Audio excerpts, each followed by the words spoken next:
Hello. You are how 21 years old? 21 years old. 21 years. Okay. So he is a kid basically, like I am. And he wanted to interview me.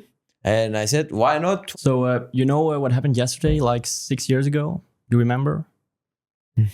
Your first YouTube video? It was on the 18th of March, 2019. 6 years ago. Yeah. It's been a It long was time. my first YouTube video. Wow. Wow. Do you remember why you started with YouTube? Wow. Yeah. I started when I finished, I was in the Navy SEAL school in Cyprus. So I was having the most hardest training, military training. And because when you have a very hard time it was 8 months, this training, I was always imagining when I will finish this training, I wanted to start YouTube. And because it was a lot of times that we didn't sleep, that we were wet, a lot of difficulties and all this stuff. Always when I was having these hard times, I was excited. After this, I want to start my YouTube channel. After this, I want to start my YouTube channel. And yeah, immediately after I finished the army, I uploaded it. So 6 years ago. It's crazy that it's been 6 years that I finished the army. Time flies. And wow. Why did you went into the army? Was it obligated to, or did you want it to? Yeah, in the army in Cyprus, my country that I love, is the coolest country in the world, guys. You should visit. My training in the army is mandatory for everyone. But I didn't want to go to any army training. I went to the most difficult one, also because it's interesting for me to learn, also because I wanted to do the most difficult training. And that's why I went. Everyone goes in the army though in Cyprus. And then when you made the switch to YouTube, was that what you were doing all day, or did you also do something besides with that? No, I was 24/7 doing stuff on social media. It was the beginning of TikTok back then. It was the beginning of I was doing some short form. I was very famous in Cyprus when I started doing TikToks and stuff. My country, I was doing stuff in Greek, and my English sucked more than they suck. A bit less than they suck now. No, a bit more than they suck now. Yeah, I think it's pretty good now, though. Could be better. Yeah. I wanted to become a global YouTuber. I didn't want to become YouTuber in a country that has only 1 million people. So yes, I started speaking in English, and actually, it took me 1 year and a half to learn. I was making videos, failing, and then I was sick of this failing on YouTube in English, and I said, okay, I'm leaving to go to the United States, and I want to pursue my dreams of becoming a YouTuber. And when I went to the United States, I found some YouTubers, and I started making videos with them, and that helped me a lot to kickstart and understand how they do it, how they make big successful videos and all this stuff. Was when you went to America, and was it also the moment you knew from, all right, this is getting big, I can do my living out of this? I knew from before, because Mr. Beast, the biggest creator in the world, was making videos back then, and he was making a lot of money. So I knew that there is a potential for a very good business. But it took me 3-4 months. I was living in a very bad situation. I didn't have money. I was just renting a room, and I didn't have enough money to pay for the room. And I was tell the person that had the room, I will be cleaning your toilets, I will be cleaning the house, and maybe you'll allow me to pay half of the rent, please. And then he accepted, and for a couple of months I was doing that to be able to afford to be in the United States, because it's very expensive. The United States, especially Los Angeles that I was. So this is kind of the beginning of everything. It's crazy. How long it's been 6 years. Is it already 6 years ago, or what? How long is that ago? When I moved to the United States, probably it was 4 years ago. Right. I was 21. And did you know them back then when you went to the United States? All right, I'm gonna have like 2.7 million followers. No, I didn't know. But deep down, inside me, I always believed in myself. Yeah, you felt like I'm gonna make it. Yeah, I think so. and yeah, right I now was doubting myself. What if I can't? What if I will not? But deep down, I think I always believed that it's possible. And you don't ever take no for an answer, so why stop? Well, this is not always from the beginning. So I slowly developed this. In the army, it helped me with the Navy SEAL to not be able to fail and all this stuff, and to be tough and all this stuff. So this slowly, it's something like a muscle that you train this. No, don't take no for an answer and make everything possible. It's like slowly. It's kind of discipline thing. It starts from the small things. When you say that you're going to exercise every day, you go and exercise every day. And then you trust yourself more when you say something that you will do it the next time. And you believe yourself when you say, I will do this. Because all the times when you say, I will do this, also there's some other techniques. You make it public, your dreams, so everyone can make fun of you if you don't. So you have social pressure and all this stuff. So it's interesting kind of to manipulate yourself for success. Yeah, I have the same feeling right now when I'm starting with the podcast and stuff. So it's pressure, but it's okay. It's great. But like at this moment, is YouTube still a main focus? I know you've recently uploaded again, but you've been away from a while. I'm failing at YouTube at the moment. So before I was an MEP, I was getting like millions of views every video. And then after I started to be involved in politics, I don't have enough time to focus and to make successful videos and all this stuff. Still, we have a lot of subscribers, but I think our recent videos, they get like 300, 400,000 views instead of millions that I was getting before. But I still do it sometimes for fun.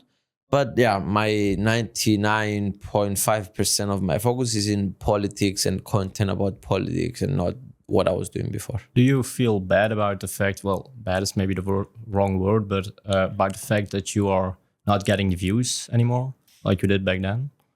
No, because I get way more views, but in different ways. So now every video that I make about politics get 1 million views. I make a video every day. So like since I became a member of the European Parliament, we got like 2 billion views in the boring videos that we do about the EU. So I'm getting a lot more views than before. So yes, I'm not doing as good on YouTube, but on social media. And it's also about more fulfilling because I'm doing videos that is not like pranks or something challenge. It's something that can affect the future. And I'm talking about a bit more important things that I was talking about before. Also before it was fun and important, but I think now I'm more happy because, you know, this being a politician, it involves social media as well because you are about the people. You take the opinion of the people. So I think this is the sweet spot. I always was always curious, read about science, philosophy, history, and all this stuff. And this didn't really help me in the YouTube stuff. But now I think all my interests are aligned. Also video stuff, also intellectual things here, philosophy, history, politics. You feel more gratitude for what you're doing because you feel like you're doing something right. Yeah, I feel that I feel that I'm doing something right, not more gratitude, more fulfillment out of what I'm doing. I think it's better to describe it. You said yourself that you did a lot of things, a lot of pranks, a lot of crazy stuff. But if you look back on all the things that you did, hitchhiking recently, hugging 100 people, what is one of the craziest things you've done? 2-3 craziest things that I've done on YouTube. It's kind of funny. I'm so used to the political questions about what is your stand of freedom of speech and all this stuff, which now you get me off guard because now you are asking me about my previous life as a YouTuber, which is interesting. We are the same age, so it's a bit different than all these older politicians. So the more difficult videos that I did, I think, was not eating food for 30 days. That almost killed me, literally. Another difficult video that I did, it was hugging Elon Musk, Like it took me 3 months sleeping outside the offices of Tesla, of SpaceX and Twitter. Another video that I did a lot of difficult things, but I think these two stand out the most. Not sleeping for 5 days, being buried alive for 10 days, but I think the most difficult was no food for 30 days. Yeah. It was really, really challenging. I was not happy at all. I was a different person, and I was a disgusting person. I was complaining all the time. I was not very optimistic.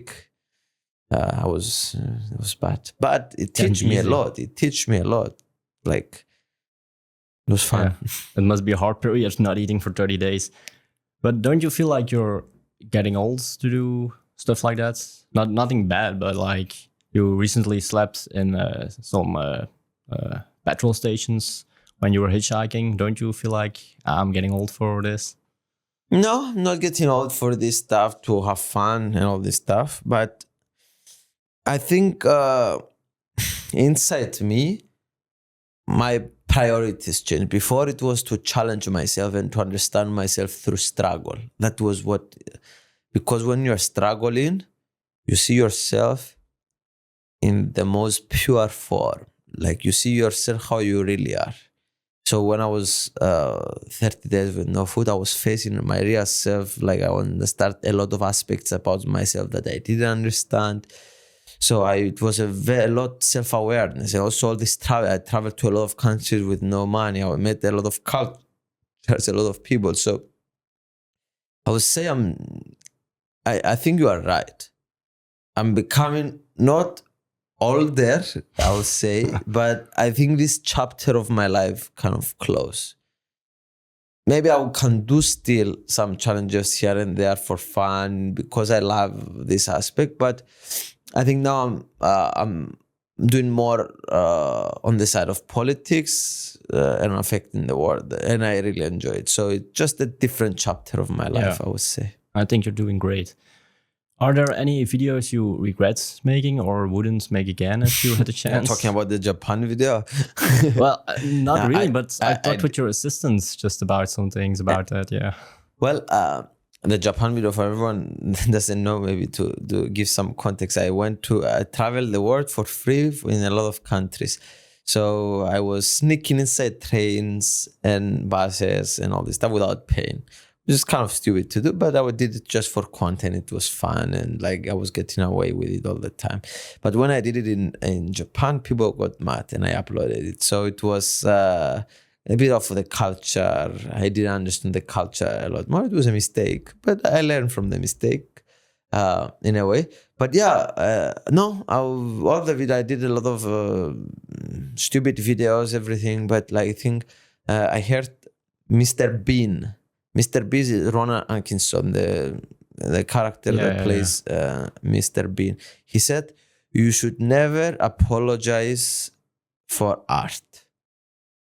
Because I consider what I did was art. Like a YouTube, it needs a thumbnail, it needs a story, it's like a movie. It was in a way art.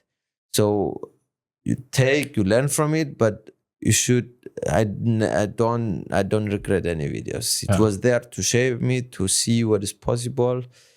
So there's a lot of things that I did that were dumb, negative, blah blah. But looking back, it was what shaped me to be what I am now. Which I'm not something impressive, but I am hopeful in the future.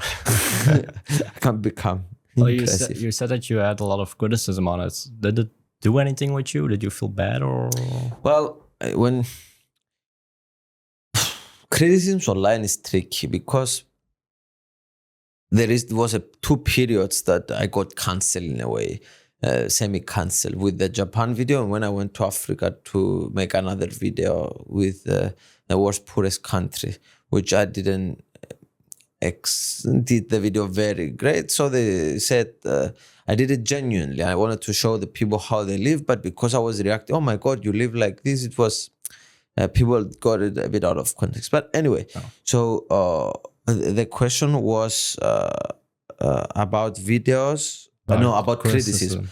So let's talk about criticism online. I have a theory, guys.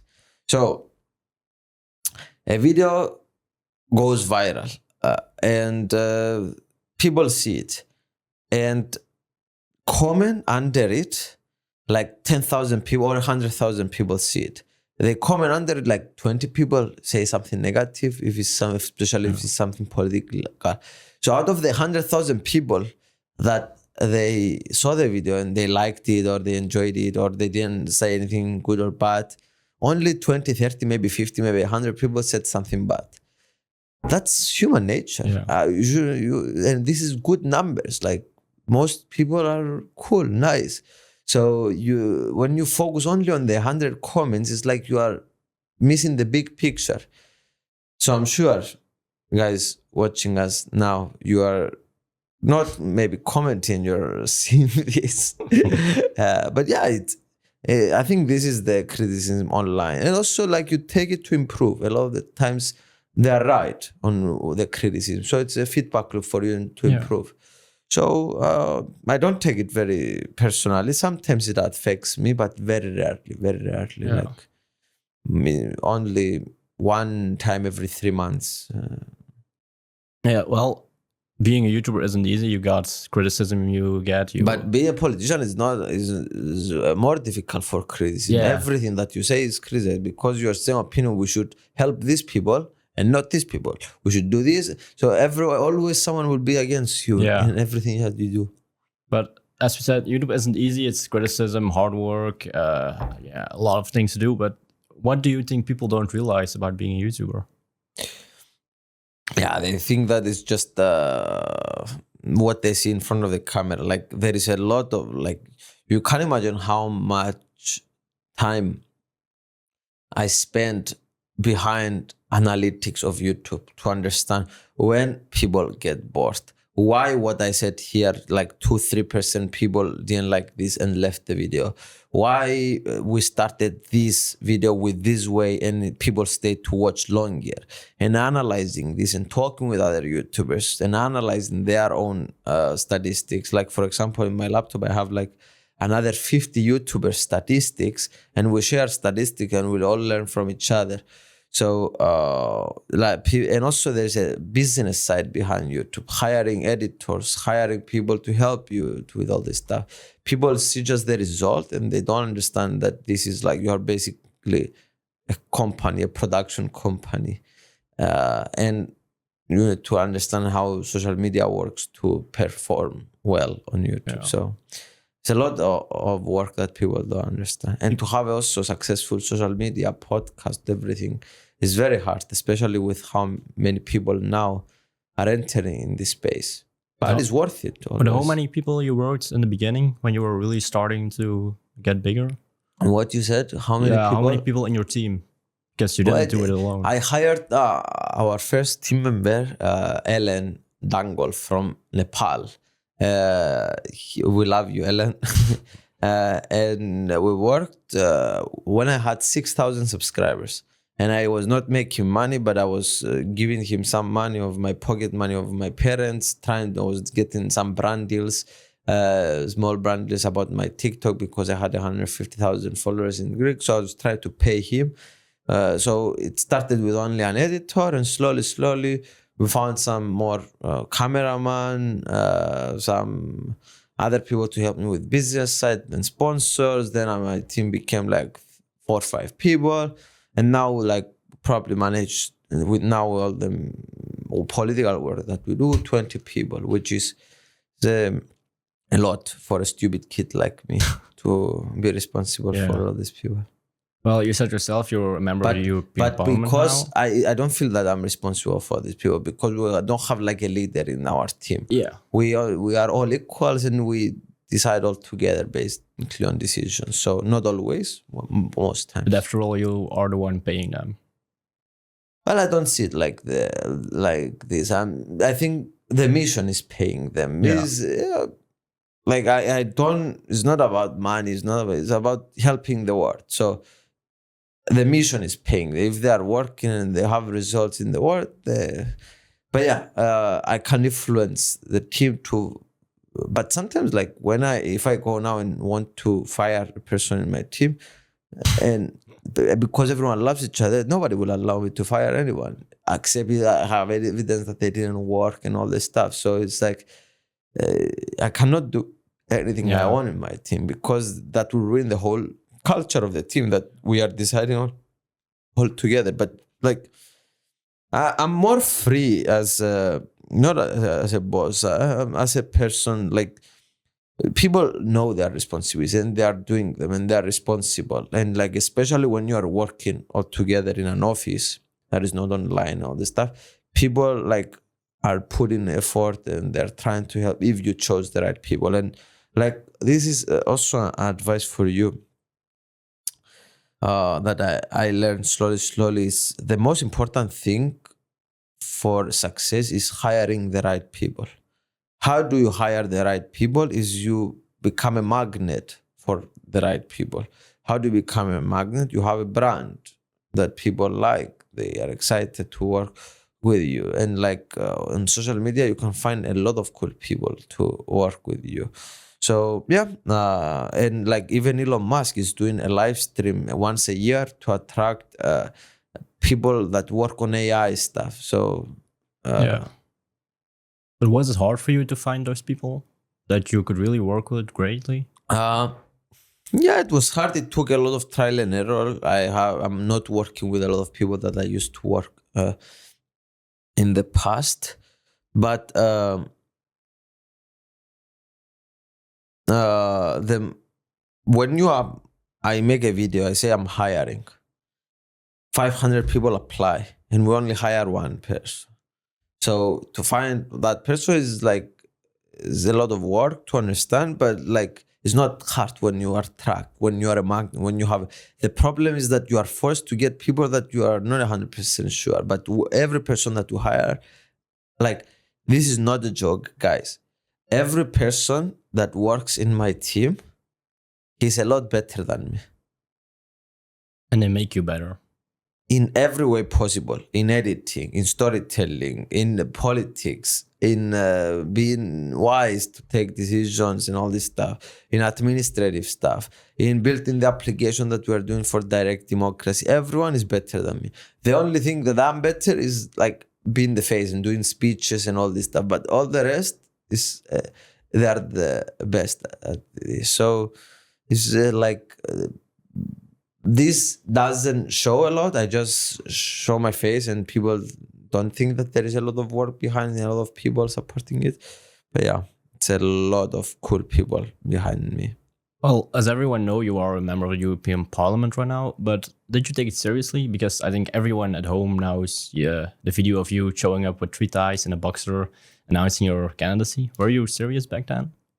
No, I didn't took it seriously, but I actually took it seriously. Like, the most serious thing you can do in life is to have fun. Because when you have fun, you are more productive, you are more excited about life, you are more present in life, you're more helpful to the others, you're more useful, and you are learning more and you're improving more when you are excited, when you have fun. So I think in this way, I took it seriously from the beginning, but like you cannot take seriously things, but with a joke as well, like laughing and not take yourself too seriously in an ironic way. It's also taking yourself more seriously in a way. So yeah, but despite of like I show up and I said I put in my candidacy in front of everyone with 3 ties and a boxer. So it was, and I still was the most voted person in Cyprus. Insane. Yeah. What a beautiful world we are living in right now. Do you think the people around you took it seriously at the beginning? No, nobody took it seriously. Except my high school teacher, that he's my advisor also. He was taking it seriously, but all my family, all my friends, they were making fun of me. But this is what they did with Elon Musk. This is what they did when I told them that I want to go to the United States to become a YouTuber. And this is what they did when I told them I would go to the Navy SEAL part of the army. Always the people will kind of stop you. But that's why you need to Actually, cut the noise and just follow your heart. after all, the criticism is great because it makes you do the thing that you don't know Yeah, if and you also should do. it's helpful because all these people, when they are saying don't do this, they have a point.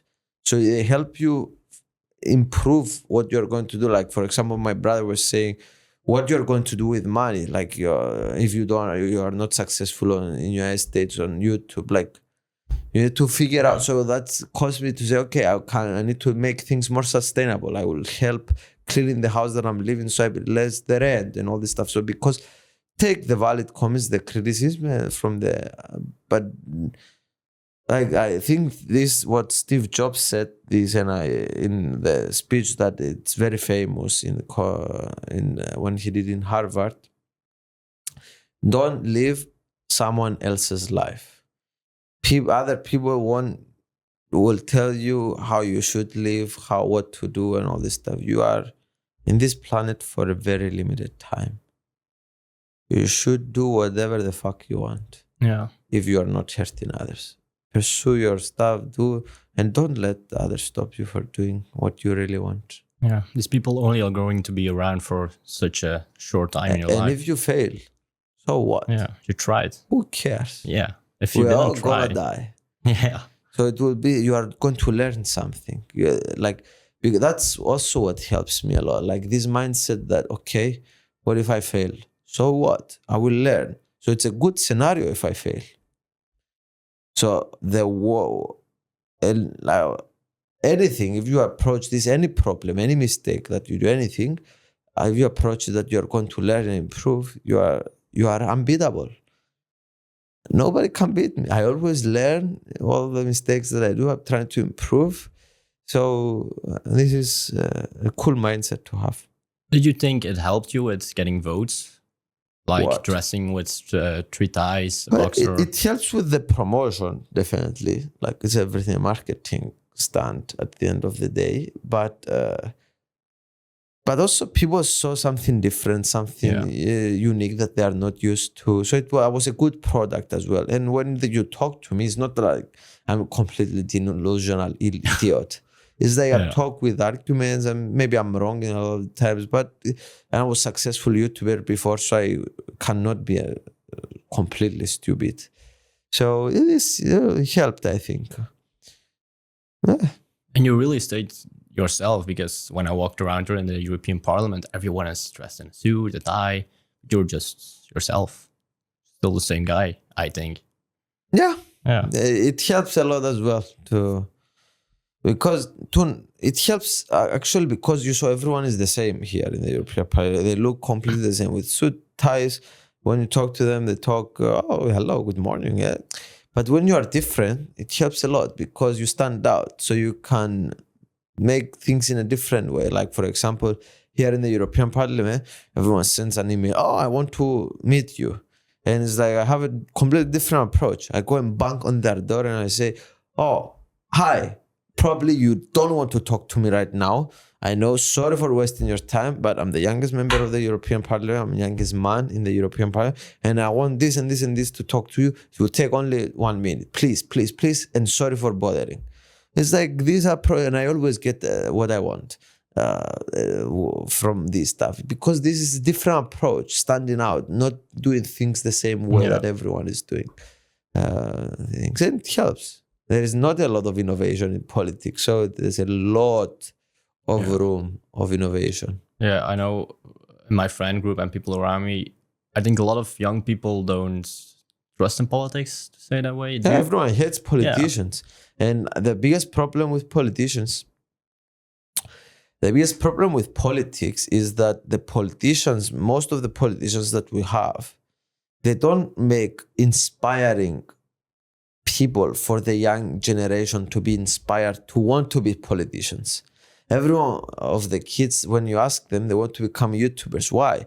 Because they're fun, they make money and all this stuff, they affect the world and they're important. But politicians, they're similar. They make money, also a lot more money. They are also cool, affect the world. But why for kids to not be aspired to be politicians? And because of so kids needs to be inspired that they can be politicians. It's very important because we're going to get a lot more high-level people in the industry and a lot more things to be done, because now it's only a certain type of people that they go into politics, that they study in university, that they followed the party for 10 years, they sucked all the people in their party dicks. The same is joking now. And now they finally allow them to run, and then they are these people that they followed the system for so many years. So we need also different diversities, normal people, regular people, that they're successful businessmen, that they're successful in their field. Why not? Or that they are not successful, that they have passion, they are honest, and they're willing to work hard, and they're improving. You can also be a politician with these traits, but now we're just limiting the politicians to what we know. So I think this is important. Yeah, and do you think your presence, by being different, really makes young people believe in politics again? That's one of my goals. To inspire the young generation to be excited about politics and to think that politics is also for a possible career for them as well. Because a lot of information is accessible on the website, but when you tell about it, people know, but people don't know it's on the website. Yeah. Nobody. You can find all the information you need in the world with a just search on ChatGPT. Yeah. What do you think the older people in politics that aren't active on social media are doing wrong to the young people? To not motivate them to go vote and believe Not in everyone, politics. but everything they do wrong. They talk not in a simple way. That's the most important. They have the curse of knowledge. They talk about regulation and all this stuff that they think everyone knows, but actually nobody knows about these things. And also they talk with a very not normal way, very complete, confusing language. So I think if they are more simple, more themselves, and they have they're more honest and simple, talk more simply, and explain to everyone, don't have the curse of knowledge. I think these two, and also understand how social media works, like a story. When you upload a video, that it needs to be interesting in the beginning, all this stuff. You need to have an awareness of this, because like you don't want your narrative to be controlled by the TV. You don't want the articles. You want to control your own narrative. Yeah. So it's very important. And it's like you cannot just hire a person without you knowing anything and they do everything for you, because like you cannot have input. So you need to know some things, or hire very good people that they get millions of views online, but these people cost a lot. Yeah, and they are the face, so it's pretty weird. No, there is a lot of people that they're not the face, that they have a lot of experience, but they, like, if you know what I know online, I can now make millions of dollars a month online with the knowledge that I have, with starting AI channels, faceless channels, and all this stuff. But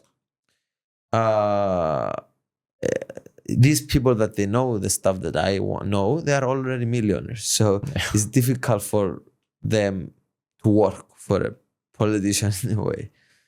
Do you think social media would make it easier for young people to trust in politics? For now, it's making it more difficult for young people to, they move them away from politics, because when you know more about politicians, you're more disgusted. So you're saying, fuck them at the end of the day, which I don't like this. I think actually when I'm here, like there is a lot of smart people here that they're working hard, and like not every politician is corrupted. There are people that they really love what they're doing. They're very useful.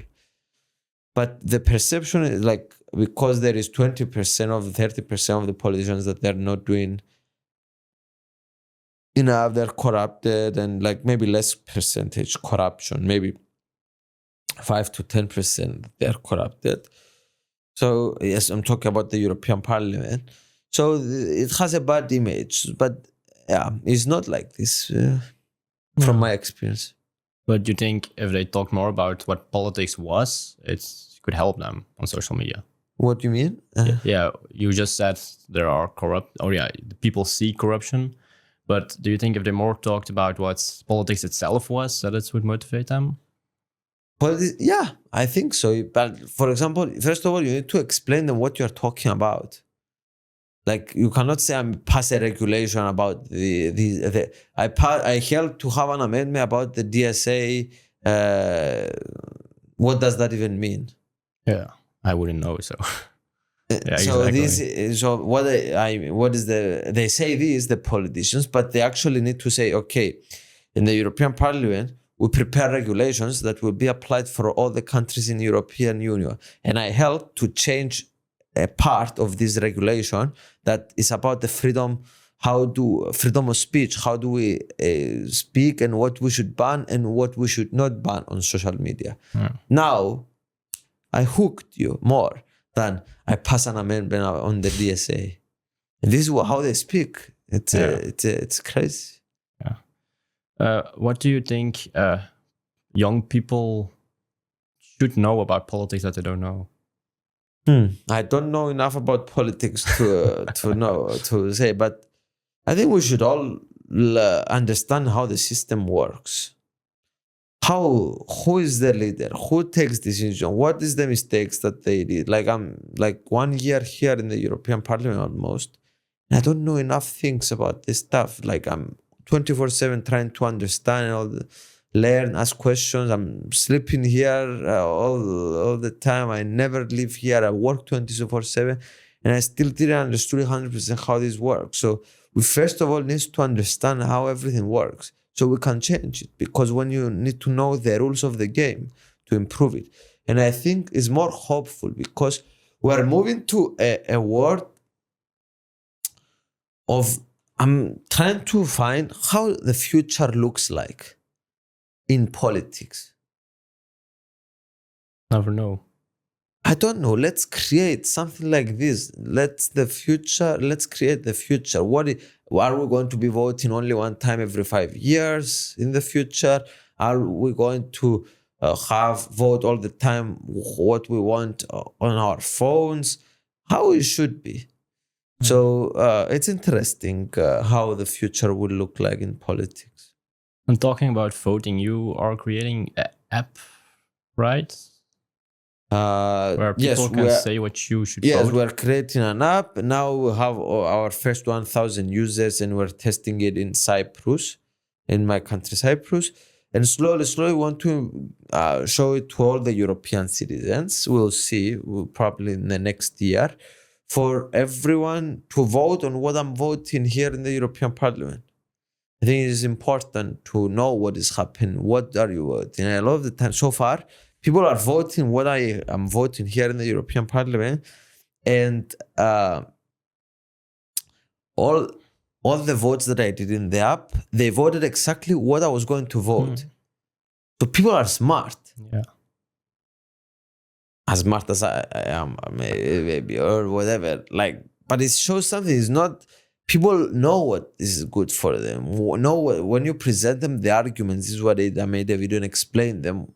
I didn't say any opinion. This is the pros, this is the cons. And people voted very stuff that I was going to vote as well, which is super cool. But what if you one day wouldn't agree? Are you gonna follow them or? Yeah. Yeah, even if you're so strongly disagree? Well, maybe we will not choose to put a vote for them to vote if I disagree with yes or the no so much. Yeah.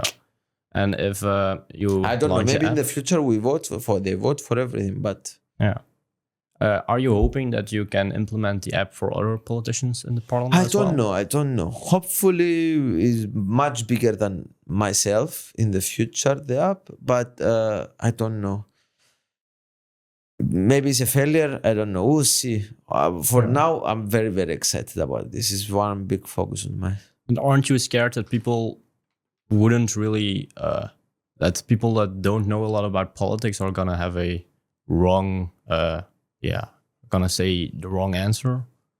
Well, I'm explaining them a lot of things before they vote. So okay, yeah. So you're giving the information before, so they know about it. Yeah, I'm trying, but I think people should know. They should be interested. Not everyone, but people should. People that are interested. Like for example, why my opinion is better than their opinion? Am I like an expert or the smartest person in the world? Even though it's like their opinion matters as well. We're deciding about our future, so we should decide all together. I think, even if I disagree sometimes. That's true. That's true. Well, as you said, being a politician is very hard, but a question that a lot of people answer too simply is like, how are you doing? Do you have a lot of stress as a politician? How are you as a person doing? Well, for example, yesterday I woke up uh, at around 9:30 a.m. and I went to vote for the stuff here in the European Parliament. It was 3.5 hours voting, clicking button, yes, no, yes, no, yes, no. And then I had another 3.5 hours, another committee that I was following with other MPs, and we were discussing. So, and some meetings during the day. So I went to the gym at 8 p.m. and then I was refreshed a bit because I was a bit stressed. When you are just reactive in your day, just following the schedule, and sometimes I like to be also. Sometimes I'm stressed. I'm not going to lie. Like for example, I was a bit stressed, but this is not very normal. Usually, I'm like relaxed and excited. But it's a lot. It's a lot of things, and because I have very high expectations for myself, this is killing me. Like all the time. I think I'm doing everything wrong. I think that we can improve everything. I think that we can do 100 times better, and we're not. So I have a lot of expectations for myself. So this is a very good battle that I have all the time with myself. So, but this is good. It's good to have high standards of yourself. Helps you to And make has it more always things. been like that? Yes, it has always been like Also that, and with now YouTube and stuff? it's even more when you have more responsibilities and more capabilities. Yeah. Before I expected myself to do what, like okay, more maybe to have a viral video. Now I have all the time viral videos. I'm okay. Now let's affect legislation. Let's help the people. Let's help my country. How I'm going to change the educational system that sucks. So how I'm going to do something that has positive effect in the world? How we're going to, it's a lot of things. A lot of things. Yeah, and like, yeah, you also had it when you were doing YouTube. But was there a time that you really thought from, no, I can't do this anymore. I want to quit? No, never. You never had the feeling, or you just never quit? Ever. Not when I did YouTube, when I did the Navy SEALs, and when I'm doing politics, never I wanted to quit. Insane. Sometimes it's a feeling like, fuck man, there's so many fucking things, but never the feeling of quit, because it's not in my nature. I think it's probably some DNA things like, oh, keep doing, man. Yeah. I'll keep. You keep yourself motivated to keep going, even though it was hard or something or stressful. This is fun. It's like you are younger than me, and this is a bit refreshing to. Other questions. What is something, while you are young yourself, what is something that you think young people should know? What's an advice that you would like to give them? Have fun. Follow the things that are more fun. I think this helped me a lot in my life. Like this, I say it a lot, and people make fun of me. Like when you choose something that you are excited about, that is fun, like for you, you are going to be 100 times better in everything. So if you are having fun, it's very, very important. Yeah, I think have fun also. Like I'm trying to not recently, the couple of years to, because the only thing that we have, what is it? This time now is the only thing that you have. There is no future. There is no past. The only thing that you have is this moment now. So if you are enjoying a bit more life, I think it's more fun. Like to whatever they say, smell the roses when you see them. Like enjoy a moment. Like be present in this. Like now, wow, cool. We're having this podcast. We're having this conversation. Like we're going to be here for a limited time. Like it's. Yeah, it's beautiful if you take a moment, take a step back to enjoy life. I think this to have fun and enjoy life is some advice that I try to always follow. I don't like to give advice to people, but this is what I follow myself. Where should people go if they want to find more about you? Well, there's a lot of places.